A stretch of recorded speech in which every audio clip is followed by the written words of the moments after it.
I think that this area of practice is very underserved. People that do this area of practice usually do it locally or regionally, and they're very selective about the cases that they take. So while we take great cases, we also take kind of those secondary cases as well, because they're still good cases, really good cases. And if you just dig in a little bit and figure out kind of the systemic problem, that corporate neglect, if you just take a little bit of time and you can get this information in this area without discovery. I mean, there's so many documents they're required to provide publicly. So you can get a ton of information about what's actually going on at that nursing home without even filing the lawsuit. Welcome to the Tip the Scales podcast, where we discuss running and growing your law firm. I'm your host, Maria Monroy, president and co-founder of LawRank. Today, I am joined by Dawn Smith. We talked about elder abuse. That's what her firm specializes in across the country. We talked about Huberman, of course. Why wouldn't Huberman come up? And as usual, a bunch of random things. I hope that you guys enjoy this episode. Dawn Smith, thank you for joining me. I'm excited to be here. Me too. I'm glad we got to coordinate it. I know we've been trying for a while. You have a great assistant, by the way, or whatever she does. What's her title? So she's an executive assistant. She's great. And she's not with me anymore. What? I know, she's got kids. But she messaged me yesterday.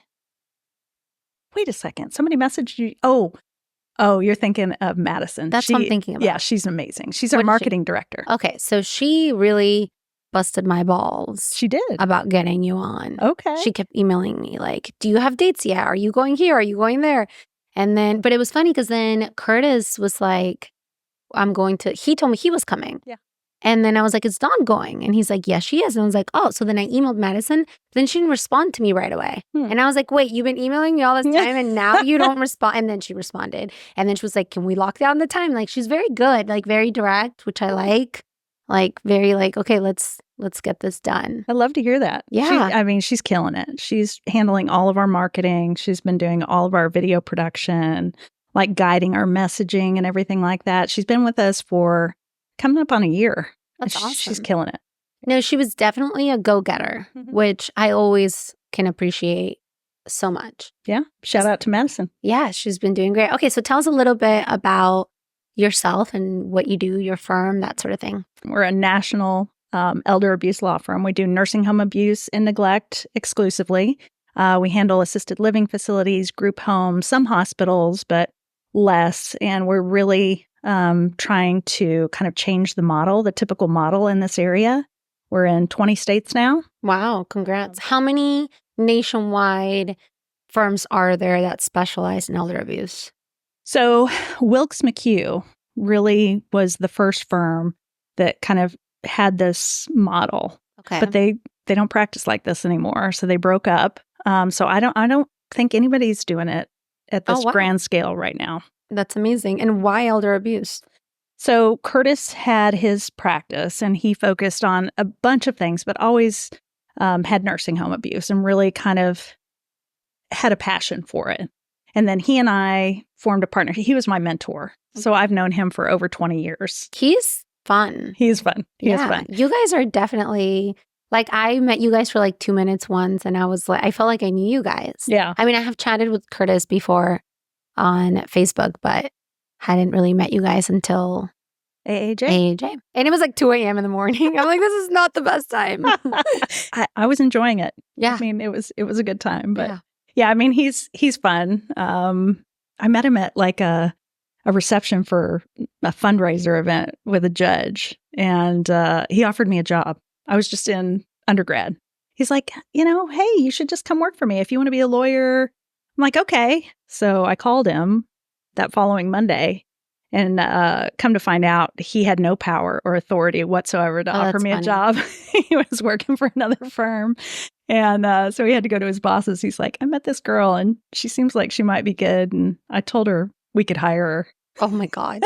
How did that go? I got the job. That's amazing. Yeah. But then he left. I was walking by his office maybe 2 weeks later, completely cleared out. No. Yeah. So he had started his own firm. So he was with that firm for less than a year and decided to go out on his own. And then I interned with him Like I got college credit by being an intern with him. Helped him move his couch into his Oh, wow. into his first office. I'm bummed he's not here. I told him, can we all record together? Because I just did one with Ed, Saramboli, and Javon, and I thought that was so fun. Because typically it's only one person, right? Yeah. And he was like, oh, I'm actually not going. I was like, I thought you were coming. I was trying to talk him into it yesterday. We had lunch together. I'm like, come on, let's go. He was like, somebody has to work. It's true. I'm like, this is work. Yeah. I'm the one that has all the fun. He just works all the time. Really? Poor guy. I feel bad for him. Yeah. This is way more fun. Much more fun. Yeah. For sure. So then when did you guys start this firm? So I moved, he actually called me and said, hey, I know this asbestos firm that's looking for somebody to manage a large asbestos docket. And he said, are you interested? And I was, I'd been at my firm in Southern California for about 9 years, coming up on 10 years. And I was really looking kind of to make a jump. Where are you now? I'm in Dallas. You're in Dallas, okay. Yeah, but we have cases in California. So I'm licensed in California and Texas. Got it. So, but you guys are co-counseling in all over, right? Yeah. Okay. Right. So we have lawyers that are licensed in 16 states now. Wow. So, and then a couple of states, we just have local counsel that, is kind of our anchor into the state. But yeah, so 2012 is when we formed the firm. And we had a partner before, and we were just doing really asbestos, mass torts, that kind of thing. Do you still do mass torts? Nope. Really? That's interesting. Yeah, we decided to go all in. I feel like everyone's doing they start off with PI and then add mass torts. You did like a crazy flip. Yep, we did. We just felt like we could make a difference in this area. We were actually, because we had cases all over the country for asbestos. We were doing non-malignant asbestos cases. Okay. So we had some mesos, some lung cancers, and then we had a lot of asbestotics. And we had clients all over the country.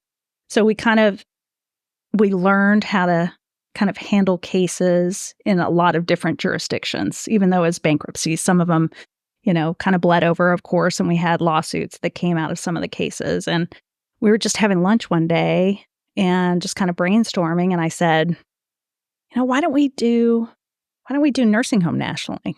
What about that? But you were already doing that. So not nursing. So Curtis was handling nursing home cases in Texas. Okay. And I was helping him with those cases. Okay. So, just kind of a general PI practice, but nursing home cases and that, okay. Super passionate about that. And I just said, you know what, maybe we can do this nationally. What do you think? We just kind of paused and looked at each other and thought, let's look into that. And that was kind of the start of it. And that was probably 5 years ago, maybe. Okay. 5 years ago. And then we decided to handle exclusively nursing home cases at the beginning of 2022. And are most referral? Mm-hmm. I would assume almost all. Yeah. Yeah. I think we need a healthy balance. Of course. But yeah, grand majority are referrals right now. So why elder abuse specifically? Like, what is it that made you guys feel so passionate? Well, for me, my grandparents basically raised me. I'm a single mom. My mom and dad got divorced when I was like 2 years old. And my mom worked full time. And my mom's mom and dad kind of were always there. Took over, yeah. Yeah. And then I got to move in with my grandmother because of some very serious problems my mom had, my dad's mom. And then she ended up moving in with me after my dad passed away. So my dad's mom. Okay. Yeah. And she basically, my husband and I had kids. We were all by ourselves here in California. Mm-hmm. And my dad had passed away. And I called my grandma and I'm like, please, I'm pregnant with my daughter. My son's going to daycare. She was working at a daycare. Oh my God. I know. And I'm like, we need you. Yeah. I'm like, please come and help us. And she just didn't want to, she was such a cool lady. She didn't want to be a burden. She wanted us to have our space and she just. Did she do it though? Yeah. So she moved in with us a week after my daughter was born and lived with us until she passed away in 2019. So having that relationship with her and then seeing some of the things that we do, just a complete lack of dignity, just the way people are treated, just warehoused. And if somebody's not standing there and saying this isn't right, it's gonna keep happening. So how did you go about like putting yourselves out there to start getting these cases in so many different states? And take me a little bit through that and then the growth of actually hiring lawyers in different states. So first of all is just kind of researching what jurisdictions we wanted to be in, which were the best jurisdictions. And we've had a lot of success in Texas, and their caps, right? There's a $250,000 cap there. And everybody really jumped ship when there was that, tort reform in Texas. And is there a way around that or no? There is not. I mean, there's a gross negligence case involved, and arguably we can get around it that way. But really, yeah. And it really hasn't been decided. There's all kinds of really creative ways that we're thinking about getting around it. But we haven't gotten to that point where we haven't either settled it after a verdict or something like that. So we really got interested in states that have caps because it's just a totally underserved market. Got it. Yeah, because everybody's passing. They're like, no, we're not going to do that. Makes sense. Yeah. And then, of course, we're in some states that are not capped too. But that was figuring out where there are the most nursing homes per capita, looking at that, looking at the laws, looking at the causes of action that you can bring. That was so a bunch of research initially. And did you first wait until you had X amount of cases in a state to then bring on a lawyer? Long story short, or short story long, we actually grew very quickly and needed to hire several lawyers at once. That's a great problem to have. Yeah. Yeah. That's like every lawyer's dream. Well, it is until... What do you attribute that to? That because that's literally every lawyer's dream. And I know it comes with its whole set of issues. I totally don't want to negate that. But what do you think was the thing that made it blow up? I think that this area of practice is very underserved. People that do this area of practice usually do it locally or regionally, and they're very selective about the cases that they take. And they only take a handful of cases at a time. So they're working 20, 30, 40, 50 cases at a time with a couple of associates. And if you're doing it that way, you're investing a lot of money in those cases and a lot of time in those cases. And you can't really do it if you're not taking the absolute best cases.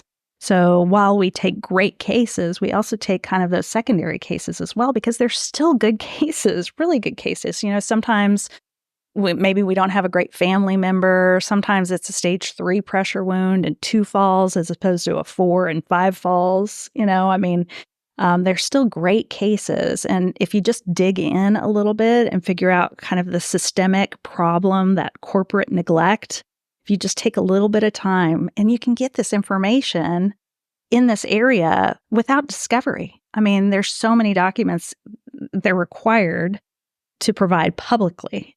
So you can get a ton of information about what's actually going on at that nursing home without even filing the lawsuit. Now, your answer might be a little bit biased, but do you think that a typical PI firm that handles everything under the PI umbrella is suited to handle these cases? No, I don't, unless they're smart, which, I mean, a lot of lawyers are pretty smart. And a lot are not. But you've got to be dedicated to learning. You can't handle it just like a regular case. Yeah. I mean, you've got to be dedicated to learning about it, and they take a lot of time to learn. So you've got to get kind of that muscle memory, right? Seeing the same things. How did you do it this way? What did you find? What made the difference in this case as opposed to that one? There's those little nuances that really kind of make a difference. And do you think that they're dropping the ball during intake? Is there anything that you think, when you start working with a new referral partner, do you say to them, hey, when you're doing intake, this is what I'm looking for. These are the questions you should ask. Or is it something that is pretty straightforward? So we have some amazing referral partners, like Pentis and Mullins I mean, and they know what they're looking for, But what about all the lawyers that are I feel like there's so many lawyers starting their own law firms, or lawyers that maybe have had their firm for a few years and maybe don't have the best intake, right? Yeah. Do you think it's like a pretty straightforward intake, or do you think it's a little bit more nuanced? I think it's really straightforward. I mean, I think a lot of people just don't give a look to them because if there's not economic damages, right? If the person is elderly and they don't have economic damages, lawyers automatically are thinking that case isn't worth very much. 85-year-old lady, and she passed away in a nursing home. Where are the damages in that? So that's how I think a lot of lawyers look at it. I mean, if you're doing an intake on a nursing home case, there's probably 10, 12 questions you need to ask to figure out whether or not it's a good case, or at least you can move it to the next level. What's the biggest mistake that you see law firms make in terms of these cases? I think not valuing them. I mean, I really think this is an area where we can make a really big impact as plaintiffs' lawyers. I mean, for me, it's about making a change. It's about actually taking on an area and really changing the way things are done. And that just really doesn't happen through legislature. It really doesn't. I mean, it happens through lawsuits. If you can't hold somebody accountable in a court of law to where they actually have to pay a lot of money, they're not going to change. I mean, there are already all kinds of rules and regulations in place that are supposed to be protecting our elderly. I mean, half the states out there have specific rules and regulations, specific laws that protect our elders. But if lawyers aren't enforcing them, then what are you doing? And do you think a lot of times there's a case, but they're being turned away? Oh, because you were kind 100%. of alluding to that earlier. Yeah, no, 100%. I mean, we get second look cases all the time and take them. So would you, if a law firm is like, this is not something I'd handle, it's not something I'm interested in, I'd turn it away all the time, and they contacted you, would you walk them through these are the 10 to 12 questions? Yeah. Are you on attorney share? No. You should be. You Definitely should be. No, I don't think we are. I think people hate how much I bring up Bob Simon, but I'll connect you with Bob. Okay. You definitely should be on that. Yeah. So going back to the exponential growth, so what were some of those challenges? So lots of cases. We need a lot of lawyers working them up properly, a lot of staff working them up properly. And we hired this kind of class right out of law school. We thought, we'll bring in first years that really are new and fresh and hungry and haven't developed bad habits. And we brought them all in, six of them, all at the same time. And we didn't have really processes in place, like written processes. Yeah.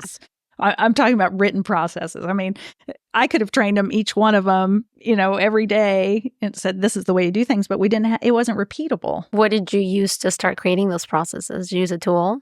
No, we didn't. So we used our leadership team and we just started writing them. We started writing them.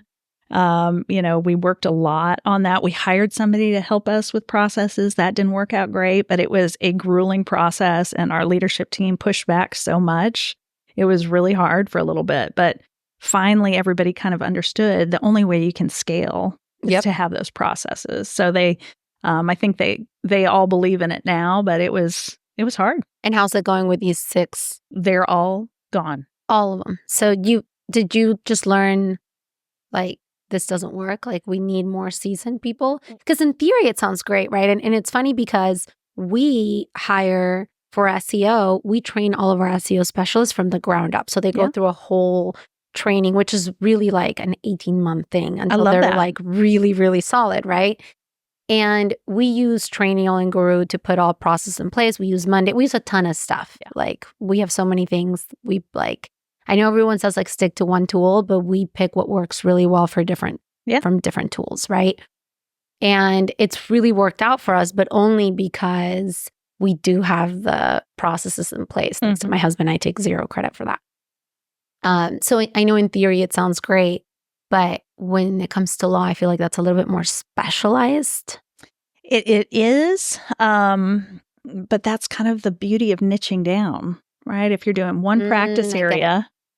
So why didn't they work out? So we didn't have processes in place. And now, did you do it with processes and bring on baby lawyers? And did it work? We have some baby lawyers, some experienced lawyers. And I feel real grateful because we have a really solid base A lot of people. I mean, Charlie, our COO, she's been with Curtis for over 20 years. She's been through every phase of the firm. Our leadership team has been with the firm for all of them more than 7, some 8 years. So really good kind of core group.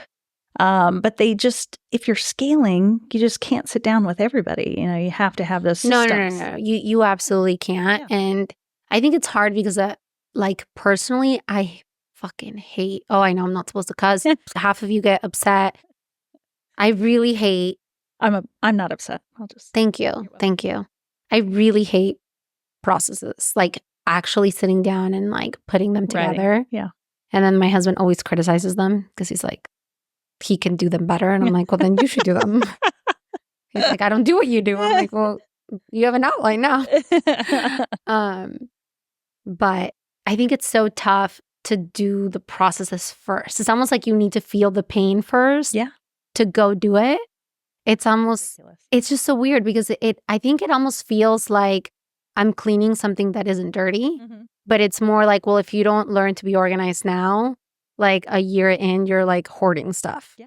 Do you know what I mean? Absolutely. So I went to a conference with Charlie, actually, the one at Camelback in Scottsdale. NTL Business of Law. Yep.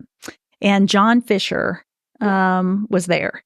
And I started talking to him, and, he was talking about how he decided to develop his processes. And, he basically left the firm, went and sat on the beach. He's like, I'm just going to write all this stuff down. Shit. I was going to say shit. You can. Right. You'll piss some people off, but.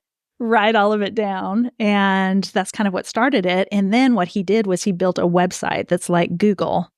And he calls it Fisherpedia.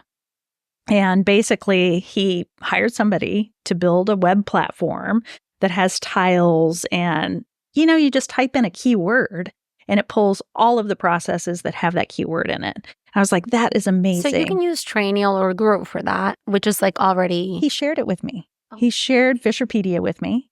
And then we hired his guy, and they created a site for us. So we have our same site of people doing, this is not in the legal space, but I'm sure it'll start happening in the legal space, but a AI that you like teach all this stuff, and then you can ask the AI, and then the AI answers based on like everything you've inputted. So I use ChatGPT all the time. Yeah, but this is like, imagine your own, where you train the AI. You're like, these are the processes.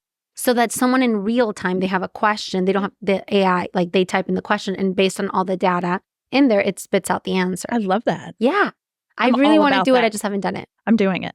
I mean, that's all. I love ChatGPT. I think it's changed my life totally. I use it for like a really dumb reason.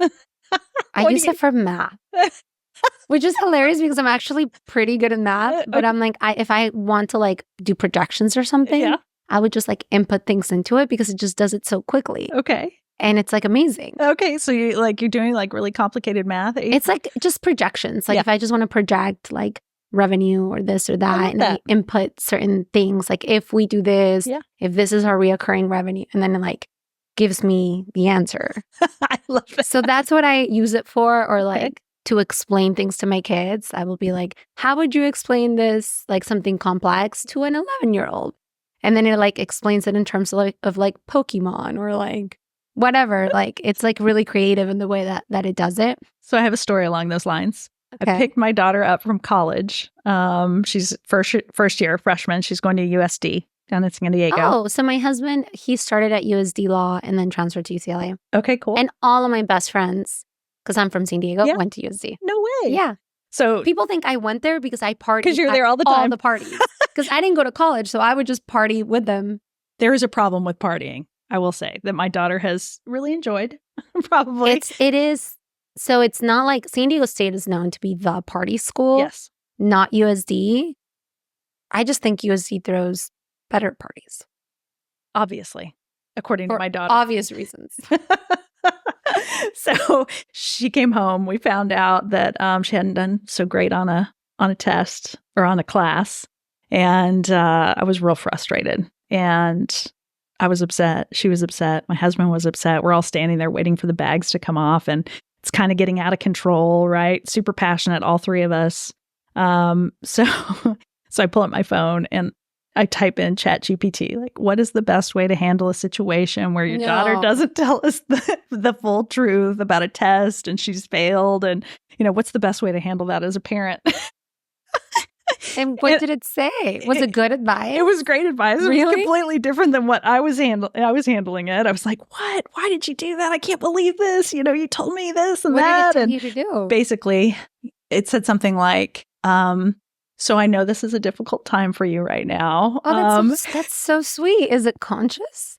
I don't know. I mean, it was really good advice. I'm a bit scared. But the bad part I about always it. think it. I'm always like super polite. Yeah. Just in case. Yeah, I think you should be. Right? You should. 100%. I was like, thank you so much. I really appreciate it. Yeah. But when I read it to my daughter, because I honestly was just kind of trying to break the chaos that was happening, I started reading it to her and it just made her so mad. She's like, you don't even know. ChatGPT knows how to handle a situation better than you do. Of course.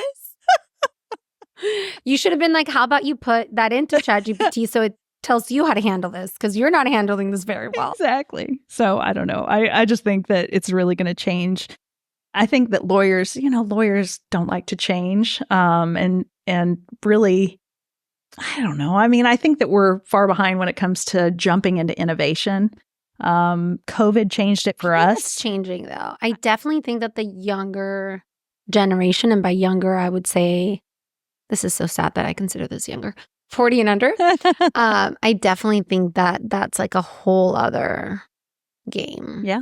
I mean, you got to change. You got to adapt. I mean, COVID really was a game changer for us because I think for the whole world. I mean, because we had to innovate, right? We were taking depos remotely. I would never have taken a really important deposition by video before ever. I have to be in the same room. Do you think that it impacts it though? Like, do you think you do better in person?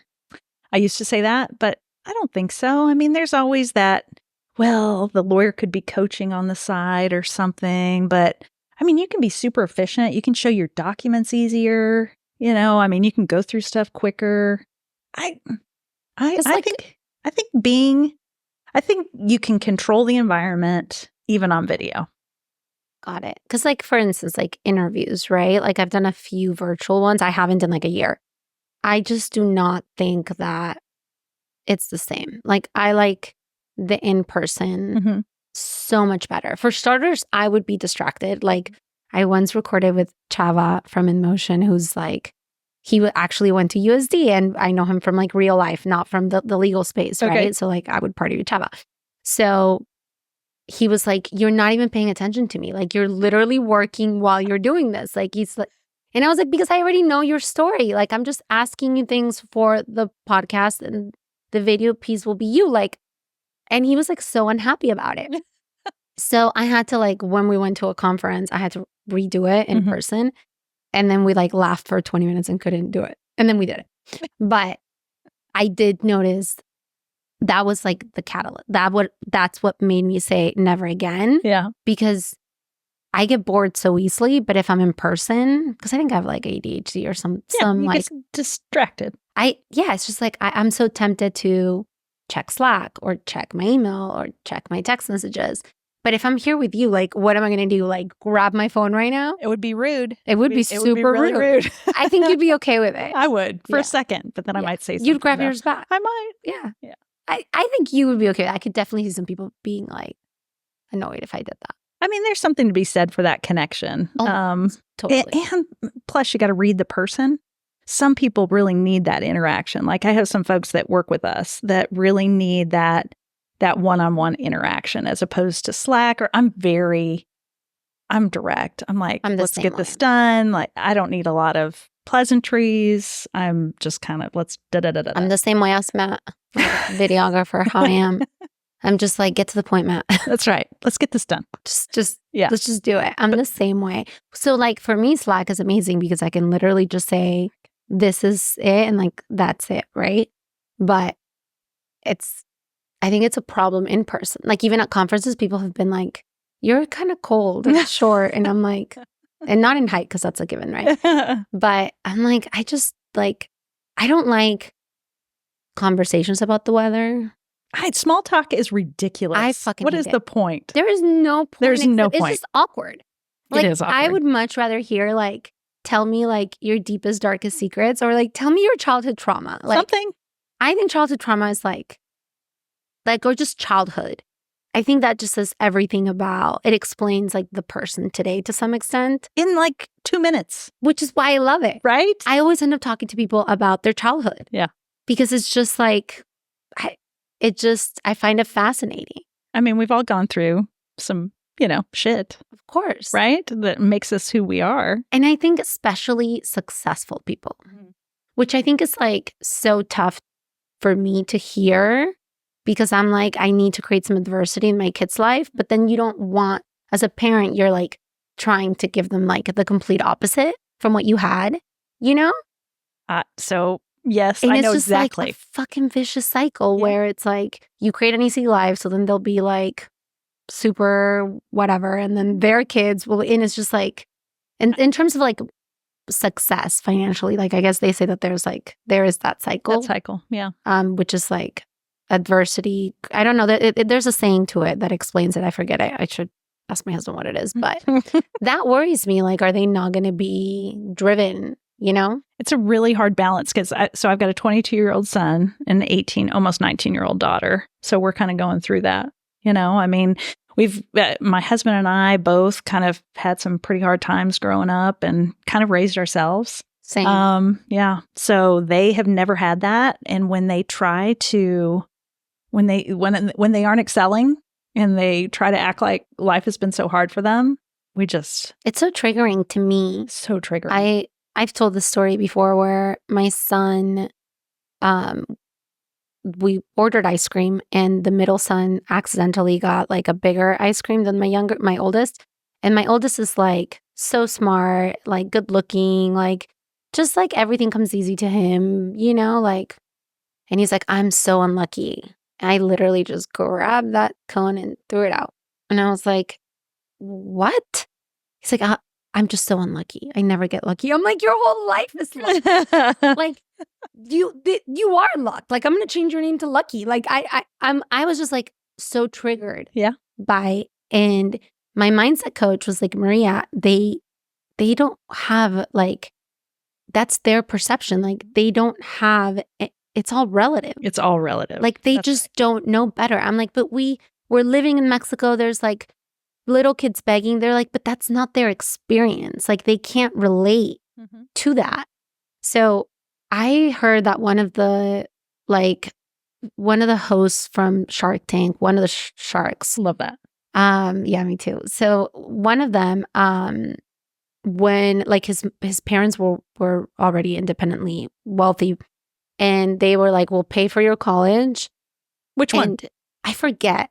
It was a male one. Yeah. They were like, we'll pay for your college. And I think maybe they bought him a car, but then you're on your own. And that he had to go through that. And I really want to do that. I just don't know that my husband will back me up on that. But I'm like, I just think that we pay for their college, and then we just teach them the value of $1. Right? You got to do it now. Can't just wait. That's like impossible. Yeah, you got to do it. The kids, they just, I think it's like hard to teach it to them the same way that like we learned it, because like if you grow up without money, there's like, that's just your experience. But if they grow up privileged, right? Like that's their experience. That's right. I think that not the only way, of course, there's like other ways, and I'm working on that, because they used to be very like, they wanted something, they got it. That has stopped. Yeah. But what a great way to be like, go get a job and pay for shit. I mean, you have to. You absolutely have to put those. You can't just expect them to just figure it out later on, unless you want them to have a really hard time. You got to kind of like, we encouraged our kids. Yes, we got them cars, and yes, we're paying for their school, but they kind of get mad at us sometimes because we throw it back on them. I mean, we're paying for this. You need to do well, Yeah. And I don't know. I mean, damned if you do, damned if you don't. It's hard. Yeah. Well, because they feel entitled, and like, I think that's their job. I think it's a good thing in a weird way, because that means that they feel safe, that they like take our support for granted. That's I'm okay with that. But I think at the end of the day, like, we're not going to be here forever. What are you teaching them? Yeah. Are they going to be resilient? Exactly. Are they going to be survivors? Like, go learn what it's like. Because, like, even my son once said something that, like, also pissed me off. He triggers me. Which one? The oldest one? The oldest. He was like, something was like $100 and he's like, oh, that's cheap. Oh. And I was like, what? Based on what? And like, I've even done like this like scenario where do you want to live when you grow up? New York City. Great. Let's look up apartments. Yeah. Let's look up what straight out of college kid would get. Let's look up your life, you know? I mean, that's a good idea. And he was like blown away. He's like, well, how am I going to buy things? And I'm like, doesn't look like you are. And he was like, tell him to move to Texas. It'll be better. Yeah, well, he wants New York City. So, you know, it's like on top of it all, it's like expensive taste, right? So, got that from somewhere. Yeah, but I've earned it. You have. You absolutely have. So, you know. Hopefully they will too. I know. Right? I have a good friend of mine that kind of the same kind of thing. Like his father made a bunch of money, but that money doesn't go to him. It goes to his grandson. And then it kind of skips over. And that goes into trust. I just think that's so... So they have to make their own money. So it gets passed down and down and down. I think that's just so... like, it's a little bit risky. It's risky because the other thing is, like, you want to make sure that whoever is going to inherit money can handle it. Mm-hmm. So that's like my issue with like an irrevocable trust. Yeah. Yeah. I mean, we could go down a whole other... Yeah, that's like a whole other conversation. I'm like, my kids are still young enough that I don't have to worry about anything like that. It goes by so fast, though. Tell me about it. I was here a year ago. I'm like, a year ago, yeah. I was here. Yeah. It feels like I was here 2 months ago. Yeah, it goes by super fast. And the older you get, the faster it goes. That's right. Because it's all relative. You know why? Yeah. Because it's relative. That it? Yeah, that's my whole theory. That's my theory, too. Yeah, a year is much less when you're 2 than it is when you're 50. Which is like... More. A year is much more when you're 2 than it is when you're 50. Yeah, and I actually think that's one of the most unfair things about life. Because, like, if you think about it, when you're 80 and you know you're, like, at the end of it, it's going to go even faster. That's right. And I think that that's cruel. I don't know. I mean, you gotta value things more. I guess. You gotta make... hopefully what experience teaches us is to value that time. As you get older, you understand how much more important it is that I think some people don't. I mean, I think I'm just now getting to the point where I'm kind of leaning into trying to be present wherever I am. I need to work on that. I mean, because you just miss things. If you're present in the moment, no matter what, just kind of try to put stuff aside and just be present in the moment. I mean, I missed a lot of things that I shouldn't have missed. Oh, I'm sure I miss a ton of things. Yeah. I don't want to think about it. You've got more time. Yeah. Change today. Yeah. You got some good advice. I know. It's something that I'm like literally working on. Yeah. So that's good. It's just tough. It's tough with this digital world. And then that also worries me about them. So much more depression. So much more. Yeah. Have you read Dopamine Nation? No. Oh my God. I strongly recommend it. Strongly. I think every human should read it. It changes their brain chemistry when they're that little. It's nuts. Like, yeah. I think I'm really gonna... I also feel like I should enjoy this time because I'm so close to the teen years. Mm-hmm. And I feel like with how anxious of a person I am, like there are 2 things I want to work on. Like enjoying this time because I know it's going to be like potentially difficult when they're teens. But also like deal with my anxiety because the idea of them out in the world doing God knows what. It is with terrifying. God knows that. Because I'm already so anxious. Like yesterday there was turbulence on the plane and you would have thought that like it was like falling down. Like I'm like so nervous. So those are things that I worry about. So this is my therapy session with you. Yeah, thank you. Yes, you're welcome. Am I going to get a bill? Just yeah. Absolutely. Got it. I mean, just try to enjoy it and try to just take in every moment and realize that it doesn't get easier. So you might as well just enjoy it now. Do you do that with the firm as well? More so now. See, I am like really good at enjoying work. Yeah. I like love working. Yeah. And I enjoy every moment. But being present, right? Being present in the moment. Oh, making sure instead of doing 23 things at once. I used to really, I'm such a great multitasker. Did you know there's no such thing? There's no such thing. Have you heard? So I guess it's like you're not really multitasking. You're just switching your energy from one to the other. And it's like you're actually less productive. counterproductive. Yeah. Exactly. Yeah. I just learned that from Huberman. Yeah. Do you listen to Huberman? I do. Okay. Did you learn it there? I did not learn it from him, but I just started listening to him because a friend of mine was like, you got to listen to this guy. And I was like, those podcasts are so long. I mean, they're like over 2 hours. But I have like a love-hate with him, but that's a lot. That's a big commitment. So, I mean, it takes like 4 drives to get one podcast done. I listen to it to fall asleep, which is comical. That is funny. It's hilarious. He's kind of got a soothing voice, though. Well, he's even joked about it, like if like, because he talks a lot about insomnia, and like how in sleep in general, and he's like, if my podcast put people to sleep, great, because that's like I'm helping in a way. So, it's like something that I actually listen to fall asleep. Yeah. But I've learned so much from him. Mm-hmm. Like he's actually changed my life. Yeah, like legitimately. That's cool. Yeah, there's like so many things. Have you reached out to him and told him that? No, you should. I just have like a crush on him. So. It's like a joke. He's cute. Not really. He is cute though. He's cute. Yeah, he's really smart. Have you heard of his shenanigans? No. So I guess this was like the funniest. Like the internet just blew up with this, but this like hit piece came out that he had like 5 girlfriends at once, and people were like, if a 40-some, because he's like 48-year-old man has the energy for 5 girlfriends at once, I want that protocol. I'm going to start listening to that podcast. Yeah. So that's been like the running joke, but he was like kind of controversial because he's supposed to be like, be like, I don't know. Straight and narrow kind of guy. Yeah. Making good choices. Yeah. But I think we all have our issues. We all have our issues. So people kept messaging me because I joke about it on social all the time about Huberman.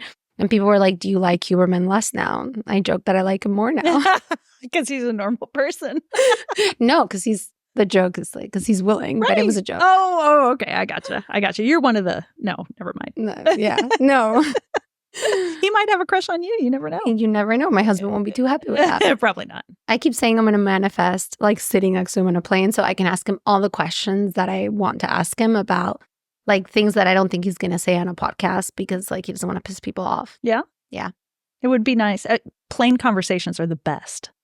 Like, have you sat next to somebody and just they totally unloaded on you? Yes. Like told you that their deepest, that's okay, their deepest, darkest secrets.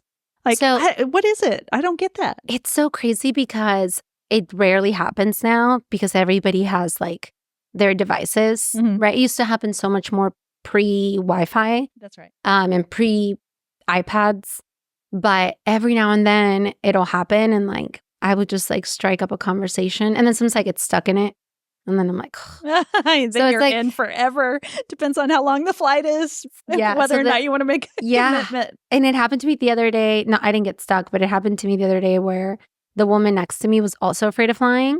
And like, we're like the same age. We both have kids. And like, she usually doesn't talk to the person next to them. And I usually don't either. And then we ended up like chatting the whole time. And then on the way back, we're together again by accident. And we were going to try to move. Okay. Because we knew we were on the flight back. We're like, okay, we'll finagle it. So and it was like already done. That's hilarious. And like now we're friends and we chat.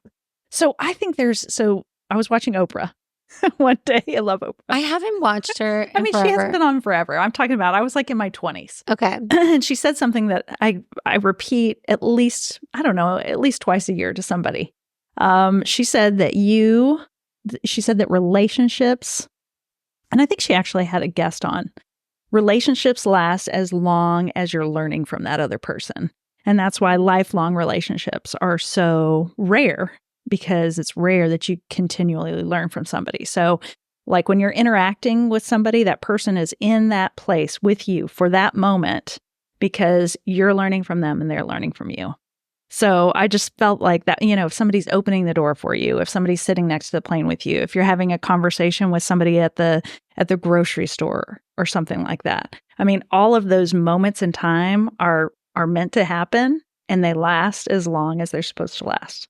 Yeah, absolutely. And they've done studies that it's what they call micro interactions are actually like super beneficial for our health. And they used to think that it had to be like these deep, meaningful connections. But just those grocery store, plain like conversations actually impact our well-being like significantly. I learned this from Huberman. As long as they're not small talk about the weather. Oh, they're supposed to, just you know. do that. But supposedly even that, Really? like just interacting with other humans because we're such social beings. Mm-hmm. And I think that's like the problem with like most suburbs is that you're not really interacting with people day to day because like you get your groceries delivered, you Amazon everything, like you don't leave the house, right? Whereas if you live in New York City, for example, like you're walking, you're interacting with people all the time. Mm-hmm. And I do think we're losing that a lot because we're always on our phones, right? But they say that micro interactions actually are like a component to our well-being, and it's like a significant component. That and like other social, meaningful interactions. That makes sense. I just love the fact that, you should take every moment as being a relationship in time that you're learning from, not necessarily anything else, just, paying attention. Being present, like we've been talking about. No, I agree. And I agree with the whole growth thing because it makes sense why some relationships end. Because if you're no longer learning and growing, or like maybe one person's just like done with that part, then it creates friction. Mm-hmm. And I've seen that a lot. When you grow apart, things aren't important. Yeah, but what's also interesting? Like, I think there's something so cool about childhood friends. Like my two best friends I met in elementary school. And you're still friends with them. We're still friends. I have one friend that I've known since I was 16. Yeah. And she lives 2 blocks away from me. I went walking with her the other night. There's nothing like that though. Yeah. I feel like just that history that you have together. And like we've been lucky because the 3 of us see life the same way or like very similarly, which I think could have gone like we could have just gone in totally different directions. And we have had moments in time where we weren't close or we've had falling outs as, teens and stuff like that. But I think that there's nothing like those friendships. As I get older, I'm like, those are the best friendships. Because I think it is tougher to make friends as you get older. Yeah. You have more history is that foundational element. And if you have that, things just kind of come easier. There's just that baseline understanding. I would say the only exception, like Jen Gore and I have been friends for maybe 2 years, 3 years, but we see each other so much that it creates that history. Because you guys are speaking together a lot, or why are you seeing each other so much? At conferences. So sometimes we speak together, but because we have so many interactions, and especially at like this point in time of our lives where our kids are little, we're not going to interact, and we're both working a significant amount. We don't have that time for our friends. Yeah, a lot of commonalities. Yeah. So that too, right? But it's like she's the only friend that I see this much because we're in the same space. Yeah. We have that commonality. Mm-hmm. So that's been like the exception. But besides her, I have found it more difficult to make friends at this point in my life. So I think you just have to. So I meet some great women, great men, great women. It's just that follow-up element that I need to be better at. Yeah, I'm just not interested. Like, maybe that sounds mean. I'm just like so into what I do. Yeah. I also like. And you're busy with your kids. I get along better with guys. Yeah. It's just like less drama. And less small talk. Yeah, it's just more chill. Like don't get me wrong, I have like amazing girlfriends, but I do think that also plays a factor. My partner says that I'm a guy. People tell me all the time. Jen and I talk about Jen too. Like we're just like very like no drama, chill, direct. Mm-hmm. The downside is you can be classified as bitchy because of it, but whatever. You can. You don't have to be bitchy though. No. Just direct is good. But some people take it that way. That's their problem. Oh, totally. Exactly. Totally. I'm with you on that. 100% cheers on that one. Yeah, exactly. Well, thank you so much for joining me today. I loved it. Thank you so much to Dawn for everything she shared with us today. If you found this story valuable, please share it with someone you want to see succeed. Subscribe so you never miss an episode. And leave a 5-star review. It goes a long way to help others discover the show.